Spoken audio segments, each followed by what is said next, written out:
G'day, have I got a story for you? Check the disclaimer. Season 2, Episode 4, Psych Guild. Felicity speaking. Abigail and I hear the phone ring. We watch as Mum goes to answer it. We know that there's no point in trying to stop her. She will likely be stuck there until we return and remove the phone receiver from her ear. We hear our father turn the radio up much louder and know that he doesn't want to watch what is about to happen again. Abigail thinks to me. Who will it be this time? The guild again? Probably, I answer. And then we both simultaneously think, I wish they would leave us alone. We quickly put our navy blue Psych Guild uniforms on so we can go out the front to wait. But as we begin to exit the front door, they come into view, and we realise that they were already here. I glance back at our father as I shut the front door. He already has his eyes closed. He always does. As the craft takes off, Abigail and I are made aware of where we are going by the Psych Master on board. Psych Master is what we call level 10 agents, mainly to strike fear into those we need to be with. Other people, those not in the guild, think that the Psych Masters know everything and therefore never disobey them or give them any cause to complain. I am so close to becoming level 10, and frankly it doesn't seem any different from what I can do now. I think we are older, which means that we have just been in the guild longer, so are far more brainwashed than the rest, though in my case that isn't true. Actually, I have become used to hiding the fact that many code words and restraints they put into my mind are gone, and to a far lesser degree, a few have also gone from Abigail's mind. A week ago this happened to us, and we still don't know how. Abigail was noticeably better at everything and immediately skipped over levels, going up to level 5. We are now on our way to a mind purge. There are usually only 2 agents for a mind purge, so why are so many here? They want 36 agents for this one. Why? The Psych Master doesn't seem to know, but she does know that there will be 4 extra girls from another group accompanying us for this purge, so 40 altogether. We pick up the 4 extra girls from a beach, not from a house. That's certainly different. They feel, I suppose I shouldn't say wrong, maybe different is the word I'm looking for. They don't want any of us to look directly at them. Why don't they want us to see their faces? I just look away like everyone else. Suddenly, I hear in my mind, if I need help with these 4, I'm counting on you. Did the Psych Master just ask for my help? Did she ask anyone else, or just me? I glance over at her and she is looking directly at me. I slowly nod my head while looking directly at her, and in my mind I hear, be ready, just in case. As I am wondering what exactly I need to be ready for, in my peripheral vision, I notice all 4 of those girls slowly turn to look directly at the Psych Master. I glance over at them, and they don't notice me. All of their attention is on her. What has happened to them? They feel so... They look so... Their eyes... What are they doing to the Psych Master? How are they somehow making her gaze stay on them? Is she stuck? I walk over in front of her, making sure I am standing to block her gaze. She suddenly blinks a few times and I hear a desperate, "Thank you, Felicity," in my mind. Felicity. How did she know my name? We are not allowed to use names in the guild. Only our code numbers are acceptable. Who is she? She doesn't seem like the usual Psych Masters. Is her mind free like mine? How? Did the other agents notice anything? Did Abigail? I just noticed that Abigail is standing with me, holding my uniform close to her, as though the closer she can get to me, the more protection she has. The Psych Master suddenly mind calls us into formation. The 36 of us all shuffle around in this crowded area, and I see that she has made sure all agents are between her and me. I hear in my thoughts, "We protect them, no matter what." This time I answer her in her thoughts, "I agree, no matter what." This is against the Psych Guild code. We are not permitted to speak mind to mind unless it is to give or receive orders. I glance over at her, and we both nod simultaneously. The craft tips slightly as it suddenly turns around. What is the pilot doing? It is then that we notice all 4 of those girls are staring at the pilot. I hear their thoughts. They are trying to bend the pilot to their will. I hear the craft captain ask the pilot if he has received new instructions from the Psych Master. He does not answer. This is unheard of. The Psych Guild always respects the chain of command. The captain would have been informed, and he would order his pilot. The Psych Master speaks out loud so that the captain hears. "Agent F9681, deal with the driver. Agent A5233, come and stand by me." Wow. She just told me to deal with the pilot, and Abigail to stand with her. How do I deal with the pilot? As I walk over to him, I realize that his mind is not his own. Those 4 girls. How did they do this? Fortunately, I instinctively know what to do. I suddenly scream as loud as I can in those 4 girls' heads. Their link is immediately broken, and they all fall down holding their heads. I let the captain know that it was not the pilot's fault. I suggest blindfolding the 4 girls and have them sit facing the opposite way for the remainder of the trip. How can their focus and position affect their mind abilities? Oh, maybe not only mind. Something else in conjunction with their minds. But what? I look over at Abigail. She looks scared, but does the little twitch near her right eye that we have perfected over the years. It means she's okay and that she approves. The craft captain requests my presence near the pilot for the remainder of the flight, and has the other 2 men stand guard near the 4 girls. The rest of the guild all stand facing away from the 4 girls. They have the smaller partner of each pair stand in front of the taller partner, whose hands are placed on their shoulders. The Psych Master is standing behind Abigail, and I know she feels safe. I spend my time focusing on the 4 girls and screaming in their minds each time they try to link with anyone. This is the oddest ride I have ever been on. I am only level 9, and there are other level 9s here, and the level 10 Psych Master. Why am I the one protecting us? Maybe because all those restraints are gone? I'm not sure. Eventually, the 4 girls stop trying to force people to their will, and the remainder of the trip is silent. When we arrive, all 36 of us are taken to a room where we will wait to be briefed. The Psych Master will stay with the craft until it is time for us to leave, along with the captain.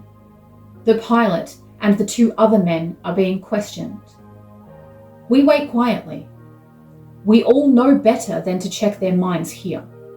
Besides the occasional "I am scared" thought from the younger ones that involuntarily escapes their minds, we keep our thoughts to ourselves. Eventually, 6 men come with the 4 girls from the craft, but they don't cause any trouble. They still keep their heads lowered. Is something wrong with their faces? They still don't want us to see them. Why? A scientist comes in to tell us what we are expected to do for this mind purge. We are not to let the subject's small size fool us. She is likely a level 10, just not level tested yet. We are to gather as many of her memories as possible and store them. We are to go to every corner of her mind and retrieve everything, with the exception of a few surface thoughts.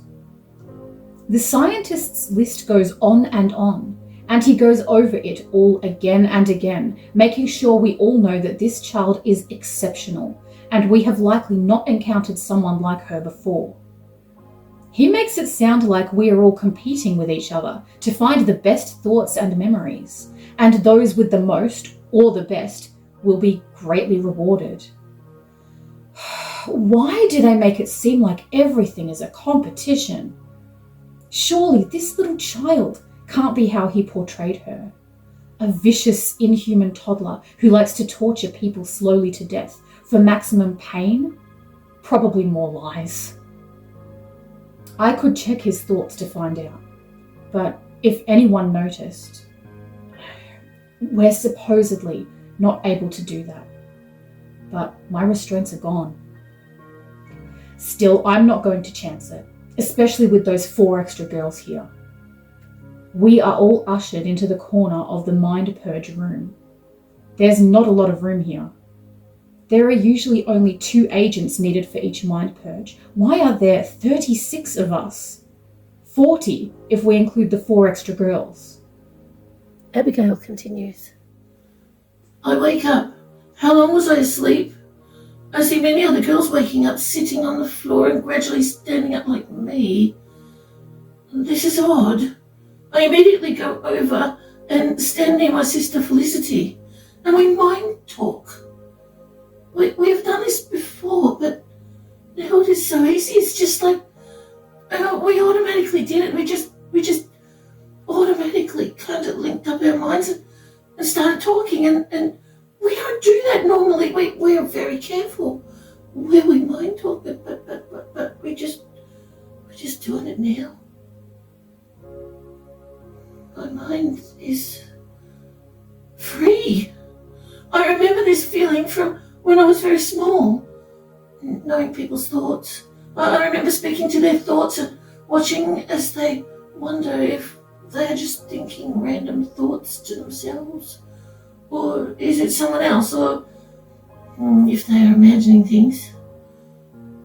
All 3 were true, of course. Someone was communicating with them. They were thinking their own thoughts in response to mine, and they were imagining things that I was showing them, things that were real, but they didn't understand that their imaginations could do that. And they decided that those things were unimportant and not real. All those things the guilt did to us, they didn't help us. They just made it hard. The lies they told, I can see them all easily now. Restraints to help us make our minds stronger, that they only made us weaker and more compliant. Codes to help us free ourselves if any rogue mind criminal tried to entrap us. Lies, all lies. Everything was done to hinder us, to control us. They entrapped us. They made us their slaves. Oh, freedom. I feel so light, so unencumbered. An unusual sense of well-being, as though this is how I'm meant to be. How? This small girl? Really? How could someone so small? How did she? It seems too incredible, unbelievable, yet I know it happened. She did it. She freed me. She freed us all. I count, there are 36 of us here, plus 2 guild guards, 5 scientists, a nurse, and a tea lady has just appeared at the doorway with her trolley. Are there four more of us? No. Maybe not. I walk over to the high bed with Felicity and the rest of the guild agents, and using our minds, we all thank the tiny girl for helping us. Oh, Thank you so much. Thank you. I can feel her wonderment, her surprise at being thanked, and she can feel our gratitude. She freed all our minds. And not only that, we all know that every person in this whole facility owes her their lives. I don't know who she is, but I do know what she did. I know we would all be dead without her. And when I say all, I mean every person in this facility. And there are hundreds of people here. The scientists are arguing, and the nurse comes over and starts attaching parts of the machine to her. I hear the machine start and panic for a moment, but suddenly I know that she will be okay. The scientists watch as we all move closer to her and stand around the high table that she's on. I feel her check our thoughts, and we all know that none of us will do what is expected. We've all decided to say that we couldn't steal any of her memories. This is the truth. Most of her memories are not there, not in her mind. We're not sure where they are, but we know that whatever she has done, her memories are safe. Besides, we just couldn't do that to her. We owe her our lives. And so do they. What is this machine doing to her? I see flashes of a few fragments of her memories in my mind, but then they're gone. I suddenly know that those fragments were deliberately left there in case we needed something to tell the guild. This is very mild compared to what the machine usually does. And she told us that she would be okay, and well, she is. Suddenly, in my mind, all of our minds are filled with the most wondrous thoughts. Rescue plans. People that we can help rescue. People we've never even met before, but know everything we need to know about them, to know how to help rescue them.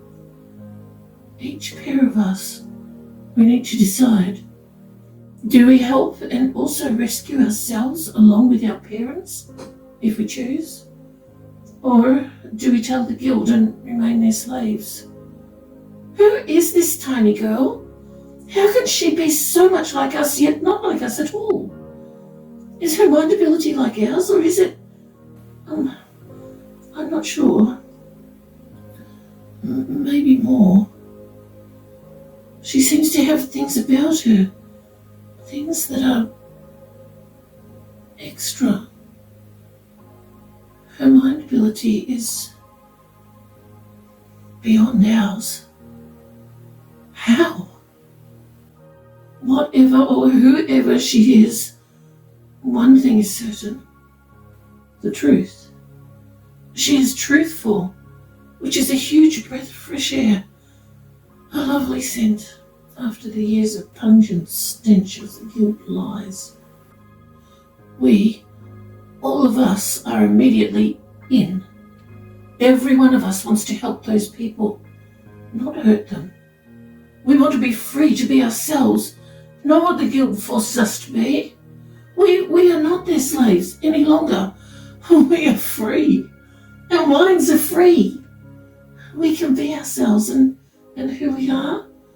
We are not what the guild told us. So many lies. All our lives. But now we know the truth.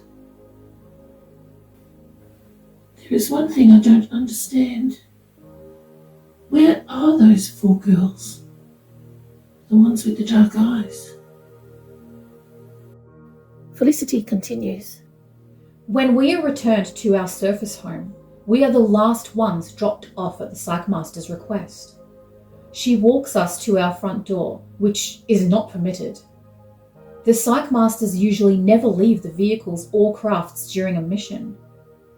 Wow! She actually speaks out loud, which is also unheard of.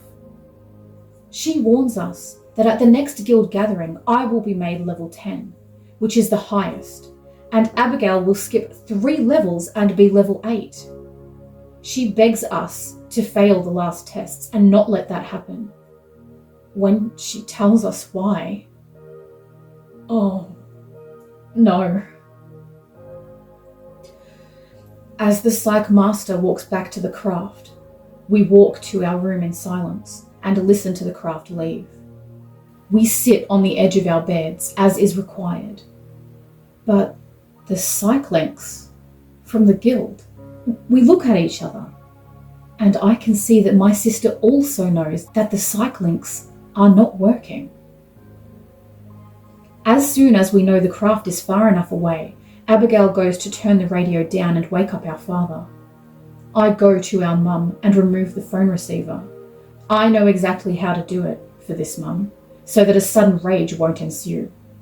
Each time they send a new mum, I have to work out how to do this, because even though they look identical, they're not. We have grown accustomed to this mum. She is kinder than the others, or maybe she has less things interfering with her mind. This mum seems to genuinely like us, maybe even love us. And we love her. Our parents behave as though nothing out of the ordinary has happened, as usual. After taking a few minutes to recover, Mum begins to cook dinner. Our father asks us how our day went. He doesn't really want to know any details. He just wants to make sure we are okay. We all eat dinner silently, listening to the radio as usual. Our father tells us that he is proud of us when he says goodnight. He has always said that, but I have never believed him until today. He really is proud of us. He is glad we are his children, even though we look nothing like him. It's what they did to him that makes him the rages. Mum tucks us into our beds as usual. We lay silently until we know they are both asleep, which doesn't take long. I check first as usual. No thoughts, definitely no Psych link attached to us, as has just periodically happened throughout our lives. When we are absolutely sure that it is safe to do so, we talk, and I mean mind talk. Wow, really fast. Abigail tells me everything, and then I tell her everything. I knew we would be able to do this one day, but I was beginning to lose hope. We tell each other of the small child that we met today. We think of Ambrielle, Jason, Zach, Squirt, the old-fashioned girl, Alistair, Deep Voice, Code 6, Stretch, Raph, Abella, the driver, and many others. We think of our plans for so many rescues, including our own, along with our parents. We just need to behave as though nothing has changed until Rescue Day, which will be very soon. We discuss what we will do regarding my level 10 and her level 8 at the next guild gathering. However, we are sure that Rescue Day will be before then. We are both happy. We both know what happy is. We were not sure before. We get to help rescue people, one of them a really hard person to rescue, but we can do it. We're sure we can. Eventually, I fall asleep thinking of how so many years have passed. It was like living with our minds pushed deeper and deeper into... the best way I can describe it is black goo, like sticky black tar reaching out and grabbing more and more of our minds and slowly engulfing us. It's gone now, completely gone, like something just reached into our minds and swept it all away. All the stickiness immediately let go and turned in on itself instead. And it was gone. It is gone. It is gone. Thank you so much for joining us with a cuppa. We really do appreciate your company.